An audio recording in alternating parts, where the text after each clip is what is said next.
Hey everyone, it's me, Couponing with D, and I am back with another video. I am doing the spend 30, get 10, but I'm pairing it up with an 8 off of 40, so I will be getting extra items, making my purchase before coupons and everything, $41.93.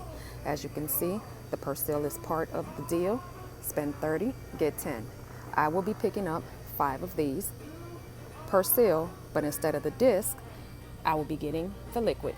Pair those up with the $2 off 1 coupons, and then I'll show you the rest of my deal. All right, everyone, this is part of my next deal. The Scott paper towels, 6 equal 11. They are on sale for $5.99 this week. I will be picking up 2 of those. Now this deal, I am pairing up with a Fetch Reward deal. When I buy 2 of these, I get back 1,500 points.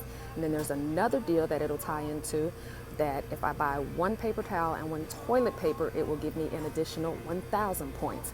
I'm not getting the toilet paper on this go round. I'll be getting it on the next one.